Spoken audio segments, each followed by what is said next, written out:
किस पाप के कारण भगवान इंद्र की नहीं होती है पूजा।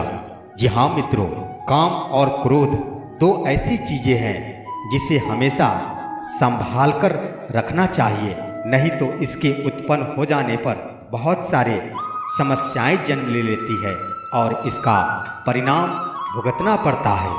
दोस्तों, आज के वीडियो में हम एक ऐसा ही प्रसंग लेकर आए हैं जिसमें बताया गया है कि किस घोर पाप के कारण इस धरती पर आज भगवान इंद्र की पूजा नहीं हो रही है तथा देवराज इंद्र ने वो कौन से पाप किए थे जिसके कारण सारे देवताओं का सर शर्म से नीचे हो गया था और देवराज इंद्र के कर्मों पर क्रोधित होकर गौतम ऋषि ने एक श्राप दे दी थी, जिसके कारण देवराज इंद्र के शरीर में 1000 योनि का निर्माण हो गया था। दोस्तों, इससे पहले कि इस प्रसंग को हम प्रारंभ करें, जिन्होंने अभी तक मेरे चैनल को सब्सक्राइब नहीं किया है वो मेरे चैनल को सब्सक्राइब कर ले और इस वीडियो को पूरा देखें, क्योंकि दोस्तों यह प्रसंग बहुत ही मनोरंजक है और बहुत ही प्रेरणादायक है। मित्रों, स्वर्ग में अप्सराओं के साथ रहने के बावजूद भी देवराज इंद्र काम वासना के प्रति काफी विवादों में रहे हैं। उनमें काम वासना की लालसा हमेशा बनी रही है।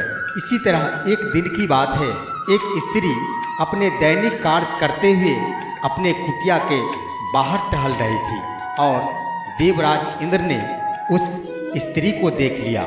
उस स्त्री को देखते ही देवराज इंद्र उनके प्रति काफी मोहित हो गए। मोहित होना भी लाजमी था दोस्तों, क्योंकि जिस स्त्री को उन्होंने देखा था वो बहुत सुंदर थी और किसी अप्सरा से कम नहीं थी। उस सुंदर स्त्री के प्रति मोहित होते हुए देवराज इंद्र इस तरह दीवाने हो गए कि अब वो प्रत्येक दिन उस स्त्री को देखने के लिए उसके कुटिया के चारों तरफ विचरण जरूर किया करते थे। और दोस्तों, देखते ही देखते अब देवराज इंद्र के मन में उस महिला के प्रति काम वासना जागृत हो गई। अब देवराज इंद्र चाह रहे थे कि चाहे जैसे भी हो हमें उस सुंदर स्त्री को पाना है, और वो बार बार उस स्त्री को पाने में सोचने पर ही व्यस्त रहने लगे। दोस्तों, देवराज इंद्र उस स्त्री के साथ विवाह भी नहीं कर सकते थे, क्योंकि वो स्त्री कोई और नहीं गौतम ऋषि की अर्धांगिनी अहिल्या थी। मित्रों, दिन प्रतिदिन देवराज इंद्र के मन में अहिल्या के प्रति काम वासना की भावना और भी बढ़ती जा रही थी। इसलिए उन्होंने उन्हें पाने की योजना बना डाली। अपने योजना के क्रम में देवराज इंद्र ने सोचा कि गौतम ऋषि प्रत्येक दिन सुबह होने से पहले नदी में स्नान करने के लिए जाते हैं और स्नान करने के क्रम में 2 या 3 घंटे बाद ही अपने कुटिया लौटते हैं। तो क्यों नहीं इसी बीच के समय में रानी अहिल्या के साथ काम वासना की भूख मिटाया जाए। ये योजना बनाकर देवराज इंद्र एक दिन आधी रात को ही गौतम ऋषि के कुटिया के पीछे में छुपकर बैठ जाते हैं और सुबह होने का इंतजार करने लगते हैं। दोस्तों, देवराज इंद्र का मन और भी व्याकुल हो जाता है। अब वह सुबह तक अपने आप को संभाल कर रखने में असमर्थ हो जाते हैं। तब जाकर वो एक और योजना बनाते हैं कि क्यों नहीं अपनी एक माया का उपयोग किया जाए और इस माया के फलस्वरूप गौतम ऋषि को आधी रात के बदले सुबह की बेला नजर आए और गौतम ऋषि स्नान करने को नदी के तरफ चला जाए। ये सोचते ही देवराज इंद्र ने अपना माया प्रारंभ किया और देखते ही देखते गौतम ऋषि को यह दिखाई दिया कि अब सुबह होने ही वाली है और वो अपना बिस्तर छोड़कर नदी में स्नान करने के लिए निकल पड़े।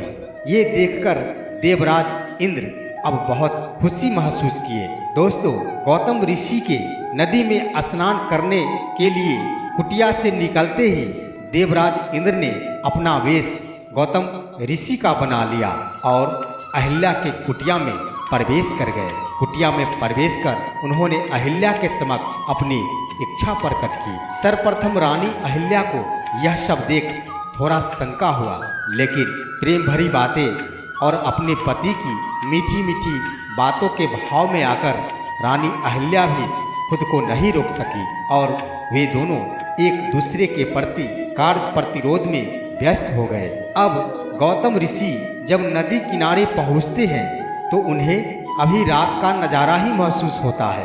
गौतम ऋषि को समझने में ज़्यादा देर नहीं लगी और वो समझ गए कि जरूर कोई न कोई अनहोनी होने वाला है और गौतम ऋषि जल्द ही अपने कुटिया लौट आए।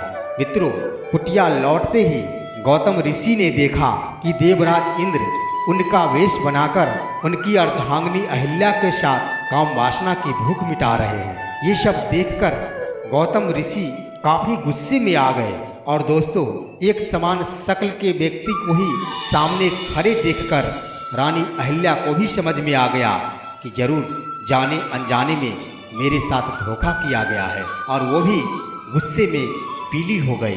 दोस्तों, गौतम ऋषि काफी गुस्से में आ गए और उन्होंने गुस्से में आकर देवराज इंद्र से कहा कि मूर्ख, तुमने एक छोटी सी योनि सुख एवं काम वासना की भूख मिटाने के लिए मेरे साथ बहुत बड़ा छल किया है।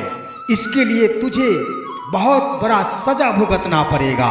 और दोस्तों, गौतम ऋषि ने रानी अहिल्या से भी कहा कि हे रानी, तुम्हारे साथ गलत हुआ, लेकिन जाने अनजाने में भी तुमने अपने पति का थोड़ा भी ख्याल नहीं रखा। इसलिए मैं तुझे भी श्राप देता हूँ कि जाओ, तुम भी जब तक रहोगे पत्थर की मूर्ति बनकर रहोगे। और इस श्राप के बाद देवराज इंद्र को गौतम ऋषि श्राप देते हैं कि जाओ मूर्ख, तुम्हें योनि सुख की बहुत इच्छा है तो आज और अभी से तुम्हारे शरीर में एक नहीं 1000 योनि बन जाएंगे और तुम इसी योनि से अपना भूख मिटाते रहोगे ताकि तुम्हें काम वासना का भूख मिटाने के लिए किसी दूसरे महिला का सहारा नहीं लेना पड़े। दोस्तों, इस गौतम ऋषि के द्वारा दिए गए श्राप का असर तत्क्षण ही प्रारंभ हो गया। उधर रानी अहिल्या भी पत्थर बन गई और देवराज इंद्र के शरीर में भी 1000 योनि का निर्माण हो गया। ये सभी देखकर देवराज इंद्र काफी शर्मिंदगी महसूस करने लगे। उन्होंने क्षमा मांगते हुए गौतम ऋषि से कहा कि हे ऋषि, मुझसे बहुत बड़ी गलती हो गई, आप मेरी गलती को क्षमा कर दे, मैं अब ऐसी गलती नहीं करूँगा।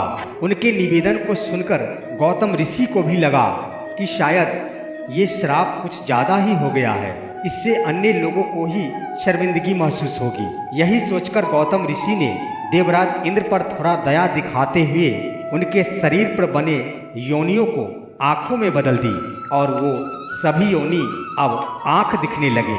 और दोस्तों, आप सभी देखते होंगे कि देवराज इंद्र के शरीर पर कई आँखें हैं।